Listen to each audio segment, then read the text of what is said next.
दिल्ली की जल भराव की समस्या को लेके चर्चाएं हो रही थी। हालांकि डिसिल्टिंग के विषय में कोई विभाग मेरे अंतर्गत सीधे तौर पे नहीं है। दिल्ली के अंदर की डिसिल्टिंग जनरली 4-5 एजेंसीज करती हैं, जिसके अंदर मुख्यतः MCD, NDMC, DDA, cantonment board, PWD करती है। और जो बड़े यमुना से संबंधित नाले होते हैं, जो यमुना में ड्रेन गिर रही होती है, उसमें से कुछ नाले इरिगेशन फ्लड कंट्रोल करता है। मेनली नजफगढ़ नाला इरिगेशन फ्लड कंट्रोल करता है। मगर मैंने, ताकि सब लोगों को दिल्ली का प्रशासन कैसे चलता है या ओवरऑल प्रशासन के अंदर किस तरीके की मीटिंग्स होती हैं, डिसीजन मेकिंग होती है, क्या उसके अंदर चलता है, उसको बताने के लिए मैंने एक मीटिंग के अपने कुछ वीडियोस ट्विटर पे डाले। और वो वीडियोस ऐसा नहीं है कि कोई सीक्रेट कैमरा से रिकॉर्ड हो रहे थे। उस मीटिंग के अंदर बाकायदा सामने कैमरा लगा के वो रिकॉर्ड हो रही थी, सब अफसरों को मालूम था। तो आप मान सकते हैं कि वो ऑफिसर्स एट देयर बेस्ट थे।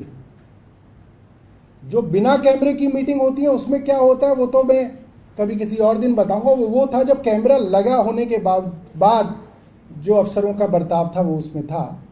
उसमें मैंने मुख्य तौर पे ये बताया कि किसी भी शहर के अंदर जलभराव की समस्या को निपटारा करने का किसी भी साइंटिस्ट से पूछ लीजिए, एक ही तरीका है, डीसिल्टिंग ऑफ ड्रेन्स, कि वहाँ पे नालियों की गाद निकालने का काम अच्छी तरीके से हो, मॉनसून के आने से पहले हो जाए, तो वहाँ पे जल भराव की समस्या काफ़ी हद तक कम हो सकती है।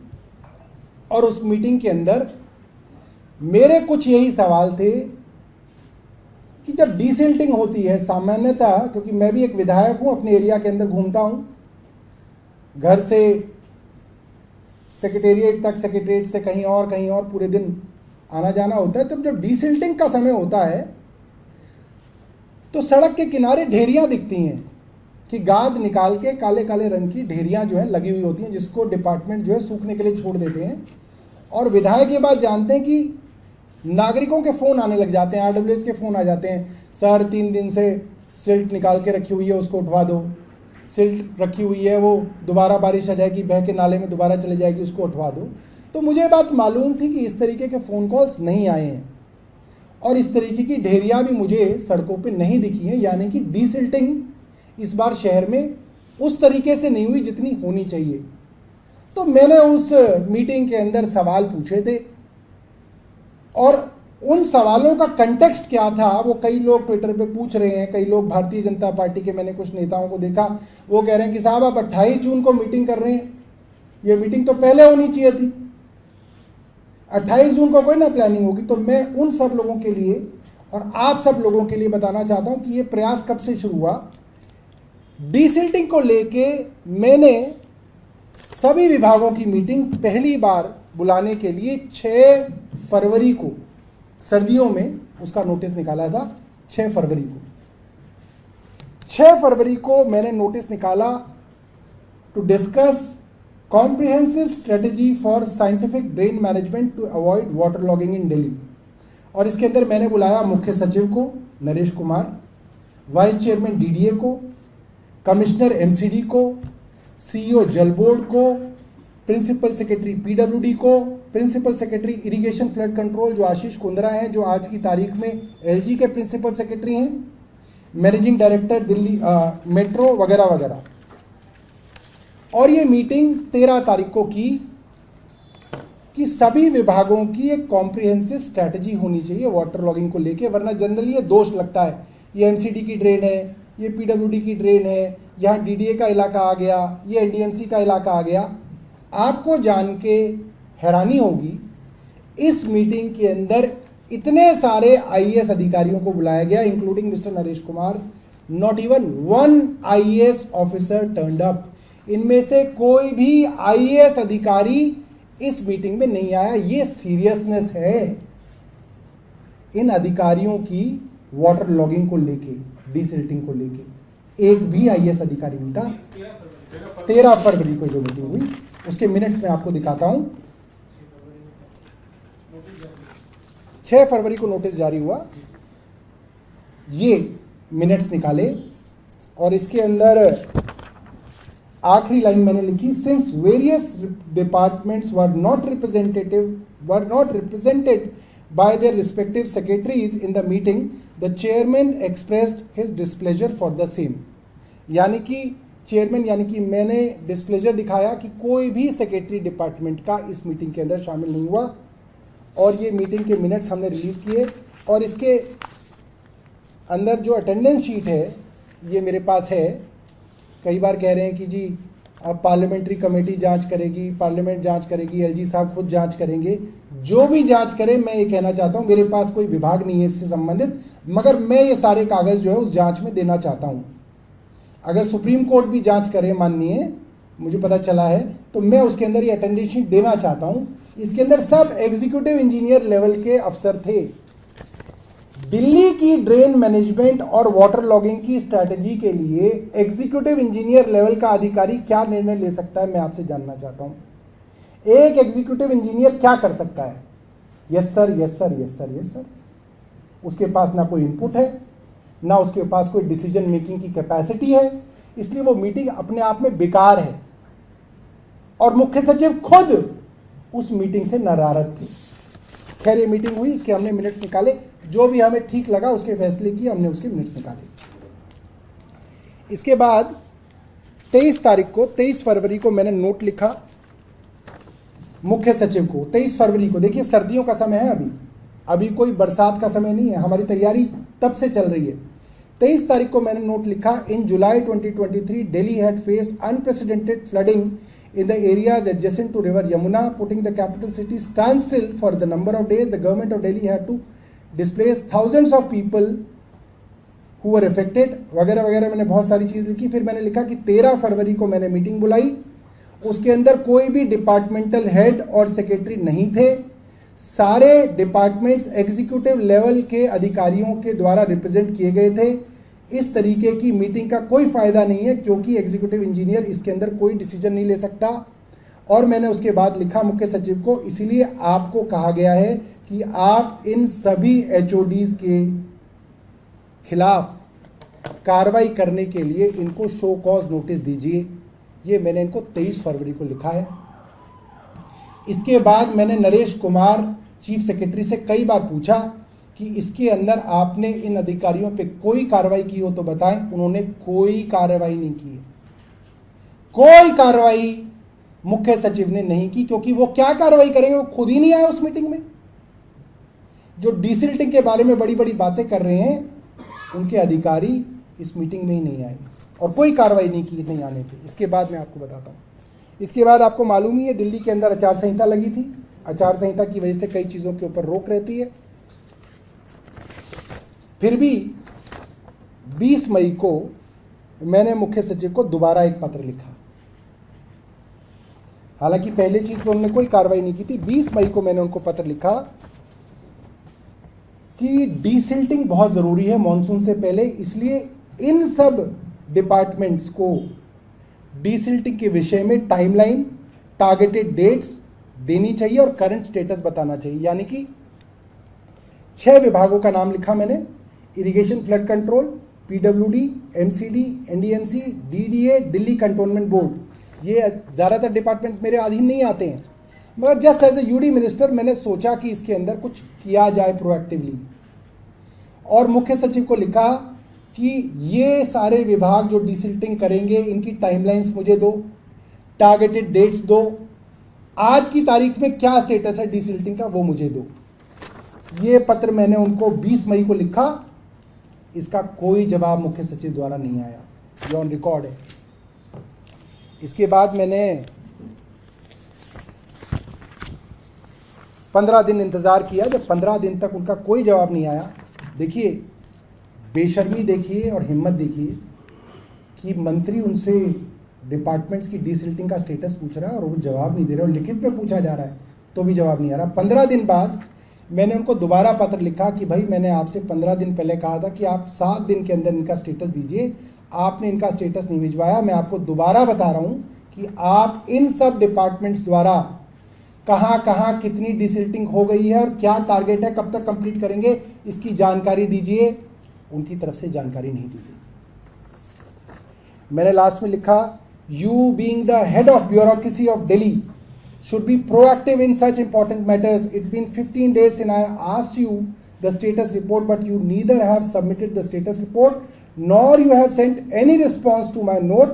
This is unexpected from a senior IAS officer. You are therefore directed to submit the desired information tomorrow, that is 6/6/2024 evening, so that all departments meetings could be convened in this regard and departments can be given further directions. मैंने उनको कहा कि आप जब तक जानकारी नहीं देंगे तब तक मीटिंग नहीं की जा सकती है। एक बार डिपार्टमेंट्स अपनी जानकारी दें स्टेटस की, फिर हम उसकी सब डिपार्टमेंट्स को बुला के उनकी एक मीटिंग करना चाहते हैं। लिहाजा उनको एक चिट्ठी 5 जून 2024 को दी गई। उसके बाद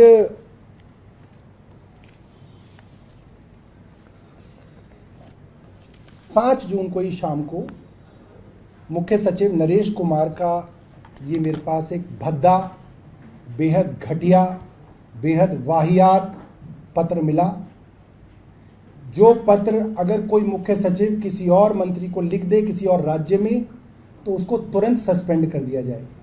इतना घटिया ये पत्र है कि मैंने इस पत्र को होम मिनिस्ट्री में भेजा कि ये आपके द्वारा लगाए हुए मुख्य सचिव हैं जिनको अपनी बात रखने की तमीज नहीं है। ये क्या कह रहे हैं इसके अंदर मैं आपको पढ़ के बताता हूं। ये कह रहे हैं कि मेरे को जो पत्र मिला उस पत्र के विषय में मैंने एडिशनल चीफ सेक्रेटरी यूडी को कह दिया और उसके बाद मेरे को कोई जानकारी नहीं मिली। आप क्या ये कह के अपनी हाथ धो सकते हैं?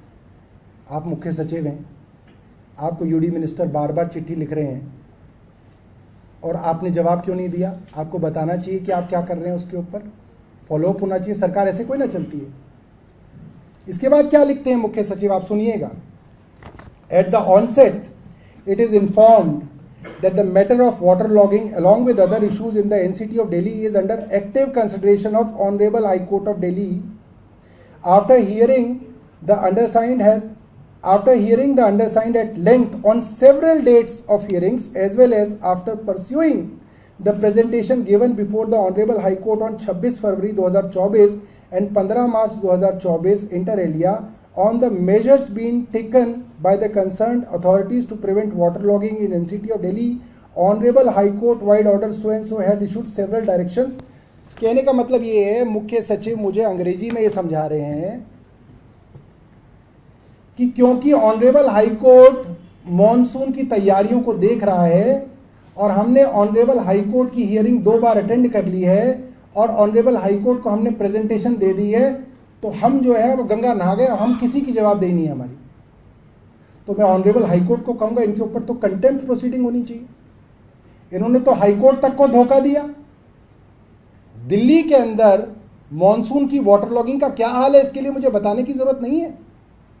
ये मुख्य सचिव हैं जिन्होंने एफिडेविट पे चुनी हुई सरकार से बातचीत किए बिना हाईकोर्ट को गुमराह किया। जाहिर सी बात है गुमराह किया। अगर गुमराह नहीं किया होता तो आज दिल्ली का ये हाल नहीं होता। हाईकोर्ट के जजेस को क्या पता है जमीन पे क्या काम हो रहा है नहीं हो रहा है? आप उनको प्रेजेंटेशन दे दीजिए, वो बेचारे मान लेंगे कि भाई आईएएस अफसर है, इतना बड़ा अधिकारी है, लिख के दे रहा है, सही दे रहा होगा। उन्हें कोई ना मालूम है, झूठी रिपोर्ट पेश की जाती है। ये मुझे लिख के दे रहे हैं कि हम ये हाईकोर्ट को बता रहे हैं, लिहाजा हम आपको नहीं बताएंगे। भाई वाह, ये कौन सा कानून है? फिर हम तो मीडिया को बोल देते हैं कि भाई आप तो या तो हाईकोर्ट से पूछ लो या मुख्य सचिव से पूछ लो, क्योंकि इनका मामला तो हाईकोर्ट में चल रहा है, तो ये तो कह रहे हैं हम किसी को बताएंगे ही नहीं।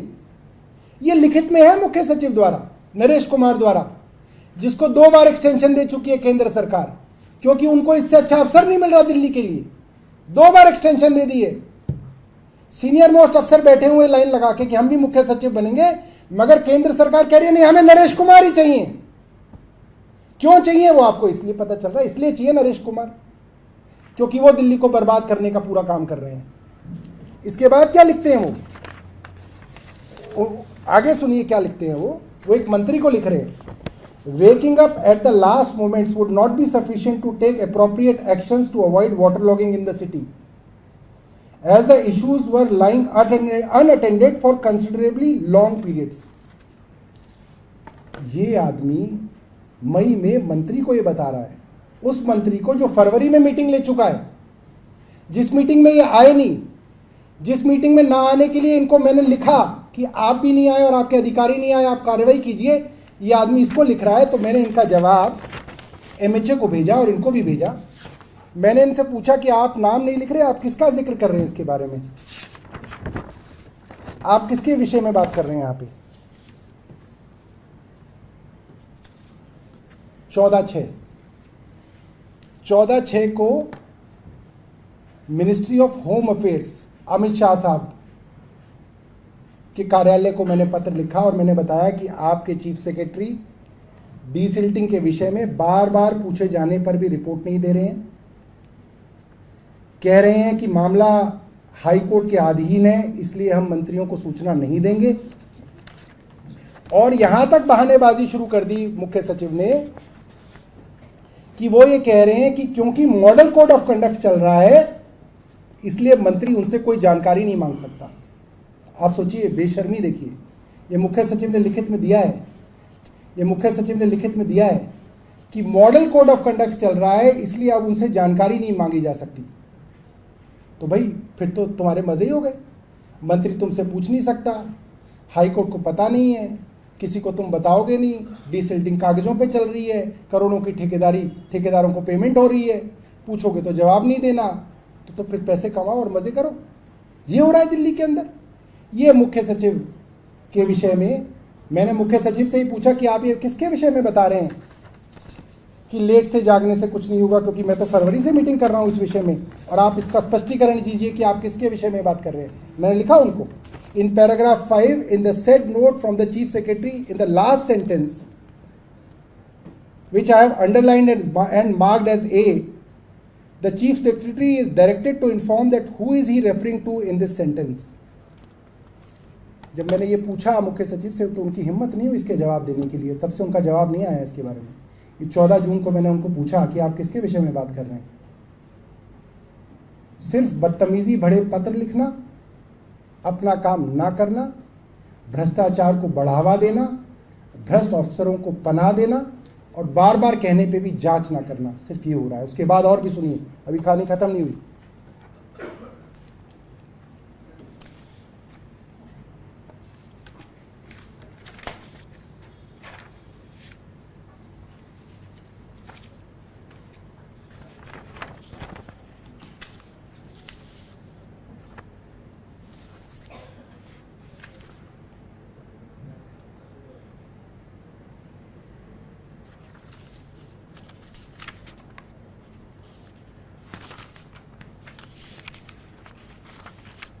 जी, ये 10 जून का है और मैं भारतीय जनता पार्टी को चुनौती दे रहा हूँ। 20 राज्यों में सरकार है भारतीय जनता पार्टी की, एक भारतीय जनता पार्टी का मंत्री बता दे, एक 20 राज्यों में जिसने डीसिल्टिंग को लेके इतना पत्राचार किया हो, इतनी मीटिंग्स की हो और इतना खुल के कहा हो कि इसके अंदर भ्रष्टाचार कर रहे हैं आपके अधिकारी। एक आदमी बता दे। जितने भी भारतीय जनता पार्टी के प्रवक्ता घूम रहे हैं ना, उनसे पूछ लेना, एक मंत्री का नाम बता दे अपनी 20 सरकारों के अंदर। 10 जून को मैंने मुख्य सचिव को लिखा है, माफ कीजिएगा 13 जून को। 10 जून को हमारी दोबारा मीटिंग हुई। उस मीटिंग के अंदर आतिशी भी थी, मैं भी था, एमसीडी के कमिश्नर थे, चीफ सेक्रेटरी थे, शायद चीफ सेक्रेटरी थे या नहीं थे मुझे ध्यान नहीं, मगर अनबरासू थे पीडब्ल्यूडी के सेक्रेटरी और एमसीडी के कमिश्नर थे। मैंने वहां पे कहा कि एमसीडी और पीडब्ल्यूडी जो मुख्य तौर पे वाटर लॉगिंग के लिए जिम्मेदार होते हैं, वे अपनी जो रिपोर्ट देते हैं वो ऐसा करते हैं, डीसिल्टिंग 80% कंप्लीट, डीसिल्टिंग 90% कंप्लीट, और जिस दिन मानसून आ जाता है उस दिन तक 95% चलाते हैं। जिस दिन मानसून आ गया उस दिन 100% कंप्लीट करके किताब बंद कर देते हैं। अब ये 85% कंप्लीट का क्या मतलब है? इसको कोई कैसे चेक करे कि भाई 85% कौन सा है? मैंने वहां मीटिंग में कहा कि भाई आप अगर ये कहते हैं कि 90% कंप्लीट हो गई आपकी डिसिल्टिंग, तो आप मुझे सिर्फ उन ड्रेन्स के बारे में बता दीजिए जो पूरी डिसिल्ट हो गई, जो रह गई 10% उनको छोड़ दीजिए, वो आप करते रहना। आप सिर्फ जो डिसिल्टिंग हो गई पूरी वो मुझे दे दीजिए। और अगर कोई ड्रेन 90% डिसिल्ट हो गई तो आप लिख दो कि जी रविदास मार्ग के अंदर फला मकान नंबर से फला मकान नंबर तक ड्रेन 100% डिसिल्ट हो गई, यहां से आगे नहीं हुई है, यहां से आगे गाद नहीं निकाली गई है। ये मैंने 10 जून को सभी अधिकारियों के सामने कहा कि आप मुझे लिस्ट सौंप दें, मैं इसको वेरीफाई कराना चाहता हूं। मैंने उनको बताया मीटिंग के अंदर कि मैं उनको वेरीफाई कराना चाहता हूं, आप मुझे सौंप दीजिए। कब तक सौंपेंगे? बोले सर शाम तक ही दे देंगे, तो लिस्ट हमारे पास है ही। मैंने कहा अभी दे दो। कह रहे सर शाम को दे देंगे। 10 को नहीं दी, 11 को नहीं दी, 13 को मैंने पत्र लिखा। 13 को मैंने जो पत्र लिखा है चीफ सेक्रेटरी को लिखा, इसको आपको मैं पढ़ के बताता हूँ। मैंने इसमें लिखा कि 10 जून को मैंने मीटिंग की, जिसके अंदर पीडब्ल्यूडी ने कहा कि हमारी 61% ड्रेन पूरी हो गई है, एमसीडी ने कहा कि हमारी 87.14% ड्रेन पूरी हो गई है। मेरा ये एक्सपीरियंस है कि इस तरीके की डिसिल्टिंग ग्राउंड पे नहीं होती, सिर्फ कागजों में होती है। इसमें बड़े लेवल पे भ्रष्टाचार होता है, ठेकेदारों को कागज के काम के आधार पे पेमेंट की जाती है। लिहाजा मेरे को आप लिस्ट सौंपे ताकि मैं उसको थर्ड पार्टी ऑडिट कराऊं और मैं खुद उसको वेरीफाई कराऊं। और उसके साथ मैंने आखिरी पैराग्राफ के अंदर यह भी लिखा कि दिल्ली हाई कोर्ट का ऑर्डर हुआ है, जिस हाई कोर्ट के बारे में बार बार मुख्य सचिव बोल रहे हैं, उसी हाई कोर्ट ने ऑर्डर किया है कि इस तरीके के जो भी काम होंगे डिसिल्टिंग के, उनकी थर्ड पार्टी ऑडिट कराई जाए। थर्ड पार्टी ऑडिट का मतलब यह है कि कोई तीसरी स्वायत्त संस्था इस चीज की ऑडिट करे, इसको वेरीफाई करे, इसकी छानबीन करे कि डिसिल्टिंग हो रही है या नहीं हो रही है। ये 13 जून को मेरे मुख्य सचिव को आदेश हैं एज ए यूडी मिनिस्टर, कि हाईकोर्ट की भी डायरेक्शंस हैं और मेरे आदेश हैं, आप इन सब विभागों की, पीडब्ल्यूडी की, एमसीडी की, इरिगेशन फ्लड कंट्रोल की, एनडीएमसी की, डीडीए की, सभी विभागों की जो डिसिल्टिंग कर रही हैं उसकी थर्ड पार्टी ऑडिट कराइए। मैं पूछना चाहता हूं भारतीय जनता पार्टी से, मुख्य सचिव ने क्यों नहीं कराई थर्ड पार्टी ऑडिट? क्यों नहीं कराई? क्योंकि उनको मालूम है चोरी हो रही है, उनको मालूम है भ्रष्टाचार हो रहा है, उनको उस भ्रष्टाचार को बचाना है, इसलिए थर्ड पार्टी ऑडिट नहीं करानी है। खैर, मैं इन लोगों के पीछे पड़ा रहा और मैंने इस पत्र में दोनों चीजें लिखी कि एक तो थर्ड पार्टी ऑडिट कराई जाए और मुझे लिस्ट दी जाए कि कहां कहां आपने डिसिल्टिंग करा दी। बड़ी मुश्किल से घूमते फिरते 20 तारीख को ये लिस्ट मेरे पास आई। मैंने अपनी विधानसभा के एक व्हाट्सएप ग्रुप में, जिसमें जनरली सारे इस तरीके के लोग हैं, आरडब्ल्यूए के लोग हैं, एक्टिव लोग हैं, वहां पे ये लिस्ट डाल दी और मैंने कहा कि भाई ये लिस्ट मेरे को पीडब्ल्यूडी से मिली है, कहा जा रहा है कि इनकी डिसिल्टिंग हो गई, आप जाके इसको देख के मुझे वीडियो और फोटो खींच के भेजो, लोकेशन भी भेजो। 23 और 24 जून को, 27 जून को पहली बार बारिश आई है दिल्ली में, 27 जून को, 23 और 24 जून को मेरे व्हाट्सएप ग्रुप में ये वीडियोस मेरे को रिसीव हुई हैं, बरसात से पहले की, अभी भी है मेरे व्हाट्सएप ग्रुप में। 23 जून और 24 जून को, जिन वीडियोस के अंदर साफ तौर पे वो आदमी वीडियोस को दिखा रहा है। आसान काम नहीं होता डिसिल्टिंग देखना, कोई आदमी ढूंढो, उसे ढक्कन खुलवाओ, नीचे लाइट मारो, उसके अंदर कैमरा घुमाओ, ये सारा काम हमारे लोगों ने किया। वेरिफिकेशन करके वीडियो बना के भेजी कि जिन ड्रेन्स के विषय में पीडब्ल्यूडी ने अपनी रिपोर्ट में मंत्री से कह दिया कि ये ड्रेन साफ हो गई, उसमें गाद गले तक भरी हुई है। वहां पे दुकानदार कह रहे हैं कि यहां तो कोई आया ही नहीं, साफ कम ज्यादा तो थोड़ी अलग की बात है, आया ही नहीं कोई साफ करने। वो वीडियो मैंने जो 23 और 24 जून को मेरे पास मिली, मेरे व्हाट्सएप में अभी भी है, कोई उसकी ऑडिट करना चाहता हो, देखना चाहता हो, वेरीफाई करना चाहता हो, आप में से करना चाहता हो तो मैं आपको भी दिखाऊंगा, आप देख सकते हैं। वहां पे जब 28 जून को सारे मंत्रियों की और अधिकारियों की मीटिंग हुई तो मैंने वहां वो वीडियो चला दी उनके सामने। मैंने कहा कि आप झूठ बोल रहे हैं। यहाँ पे अनबरासू जो पीडब्ल्यूडी सेक्रेटरी हैं, प्रिंसिपल सेक्रेटरी और सीईओ जल बोर्ड है, मैंने उनको बोला कि आपका विभाग झूठ बोल रहा है, ये वीडियोज हैं, गाद भरी हुई है, डिसिल्टिंग आपने की नहीं है, आप चलिए मेरे साथ। वो जाने के लिए तैयार नहीं है। क्यों नहीं है तैयार? क्योंकि उनको मालूम है जाएंगे तो पोल खुल जाएगी। और ये पहली बार नहीं है, 2023 में भी इसी तरीके से मैंने वेरिफिकेशन कराई अपने एरिया में, गाद भरी हुई थी, वीडियो शिकायत के साथ मैंने प्रिंसिपल सेक्रेटरी अनबरासू जी को भेजी। आज तक कोई कार्रवाई नहीं उसके ऊपर, आज तक। मुख्य सचिव को बोल रहे हैं, वो कार्रवाई नहीं कर रहे। पीडब्ल्यूडी प्रिंसिपल सेक्रेटरी को कह रहे हैं, वो कार्रवाई नहीं कर रहे। सबूत दे दिए, वो कार्रवाई नहीं कर रहे। कारों को हो रही है, करोड़ों की ठेकेदारी हो रही है, तो कौन जिम्मेदार है? मैं भारतीय जनता पार्टी से पूछना चाहता हूं। मैंने तो एमएचए तक को बता दिया, गृह मंत्रालय को भी लिख के बता दिया कि ये चल रहा है दिल्ली के अंदर, तो भी एमएचए ने कोई कार्रवाई नहीं की।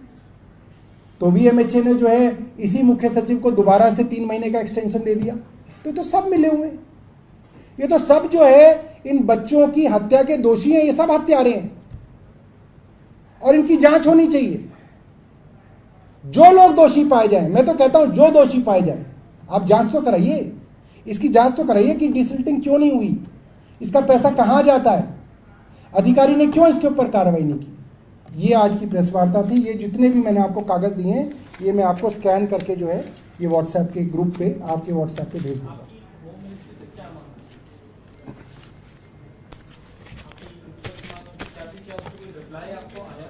देखिए, ये सारी की सारी कोई रिस्पॉन्स नहीं आया होम मिनिस्ट्री से, मेरे पास कोई जवाब नहीं आया।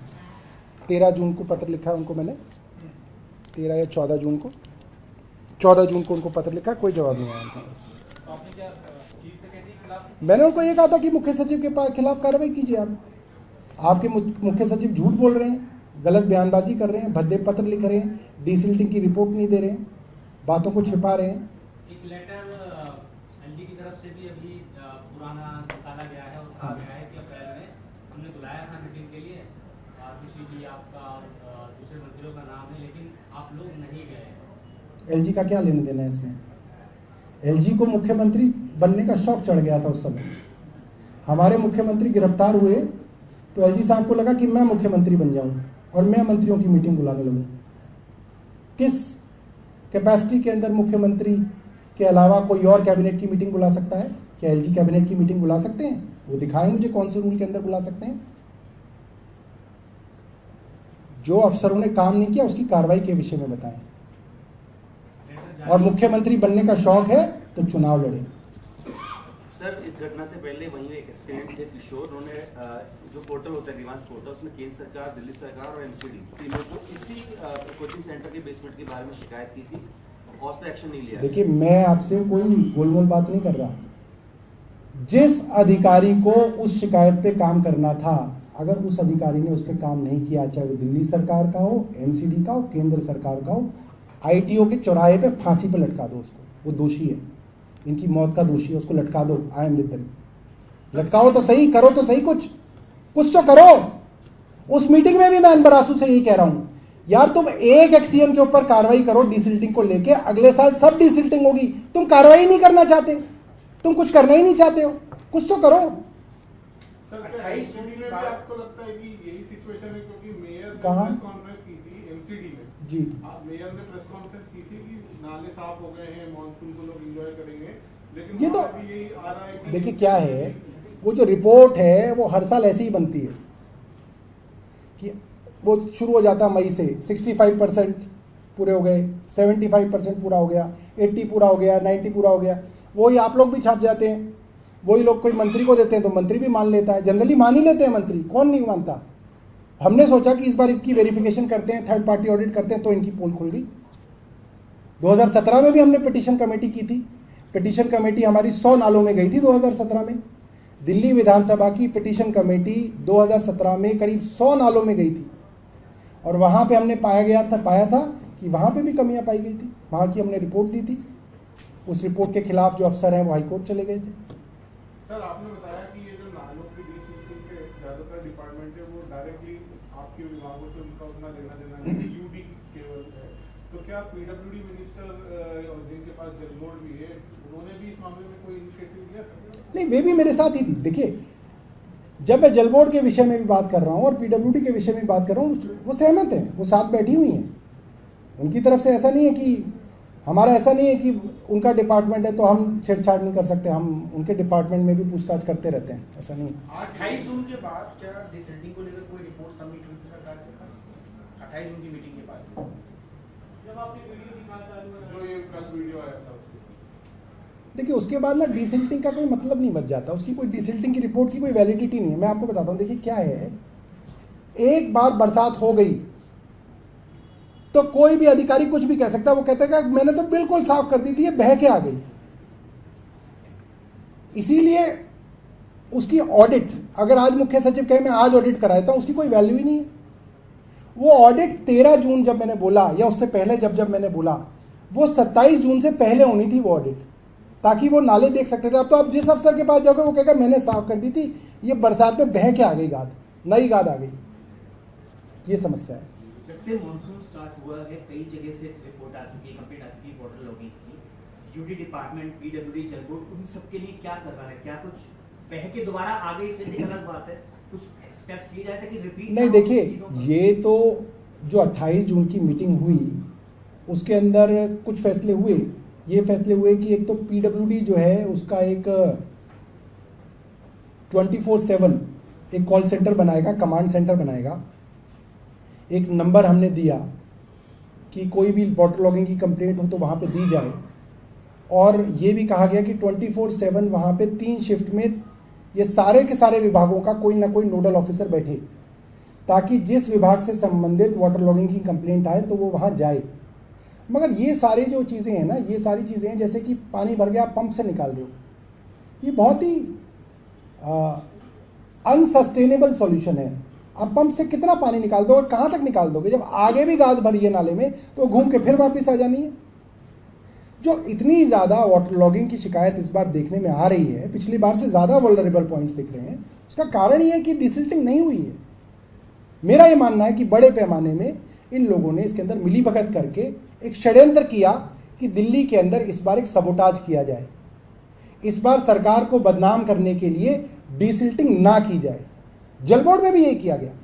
जल बोर्ड के अंदर जितने भी आपके पत्रकार बंधु जमीन पे सीवर की समस्याओं को देखते होंगे, वो ये बात जानते हैं कि जल बोर्ड के अंदर जो पतली पतली गलियां हैं, गांव हैं, अनऑथराइज्ड कॉलोनी है, इनफैक्ट बड़ी बड़ी कॉलोनी, मैं तो ग्रेटर कैलाश पार्ट 1 और पार्ट 2 की कॉलोनीज के बारे में बता रहा हूं, वहां पे अब ड्रेन्स नहीं है, सब जगह रैंप्स बने हुए हैं।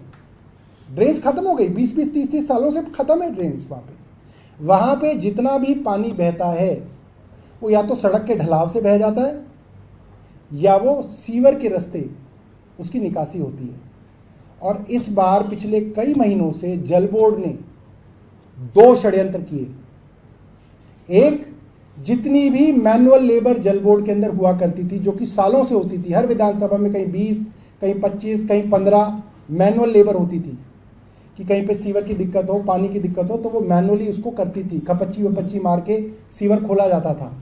हर जगह मशीनें नहीं जा सकती, संकरी गलियां हैं गाँव के अंदर, कटरों के अंदर, वहाँ डिसिल्टिंग के लिए मशीन नहीं जा सकती, खपच्ची से ही काम होता है आज भी। इन्होंने एक षड्यंत्र के तहत सारे के सारी मैनुअल लेबर को निकाल दिया सीओ जल बोर्ड ने। दूसरी बात, कहीं पे भी अगर सीवर की बड़ी ब्लॉकेज होती है तो वो ना खपच्ची से खुल सकती है ना छोटी मशीन से खुल सकती है, उसके लिए you need a super sucker या आपको रिसाइकलर चाहिए होता है। एक षड्यंत्र के तहत पिछले कई महीनों से दिल्ली जल बोर्ड में एक भी सुपर सकर मशीन नहीं है, एक भी रिसाइकलर मशीन नहीं है। जहां 16 सुपर सकर होते थे दिल्ली जल बोर्ड के पास, there is no super sucker at all in Delhi Jal Board. क्यों?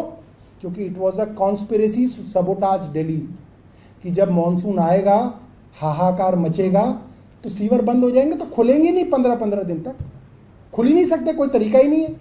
अनबरासू मुझे बता दे कोई और तरीका है तो मैं मान जाऊंगा कि भाई मैंने 10 साल कुछ नहीं किया, अनबरासू को ज़्यादा पता है, वो मुझे बता दे।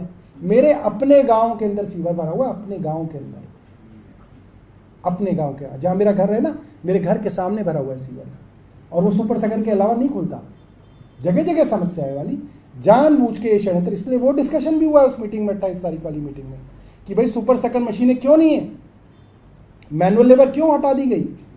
षड्यंत्र है। एलजी साहब जवाब देना इसका, उनके चहेते अफसर हैं जिनको उन्होंने जल बोर्ड पे लगाया हुआ है, पीडब्ल्यूडी पे लगाया हुआ है, चीफ सेक्रेटरी पे लगाया हुआ है।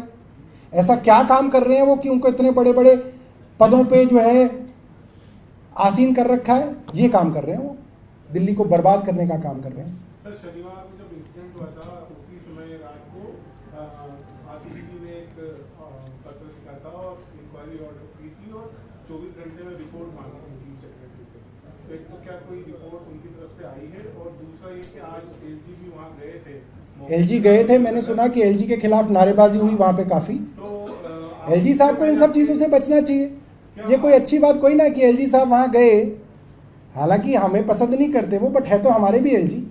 एलजी वहाँ गए, वहाँ पे लोगों ने गो बैक एलजी के नारे लगाए। ये कोई शोभा कोई ना देती है। हाँ, दोनों मंत्री हमारे मेयर अतुल माथुर जी, आपको बता रहा हूँ, हमारी मेयर उसी वक्त, दूसरे दिन नहीं गए, तीसरे दिन नहीं गए, हमारी मेयर, हमारे जिसका डोमेन है, हमारे मेयर और हमारा लोकल एमएलए वहीं पे मौजूद था, पूरी रात मौजूद थे। हाँ, नहीं वो नहीं गए, जिसका डोमेन था एमसीडी का, जिसका एमसीडी का डोमेन था अतुल माथुर जी, वो गए वहाँ पे।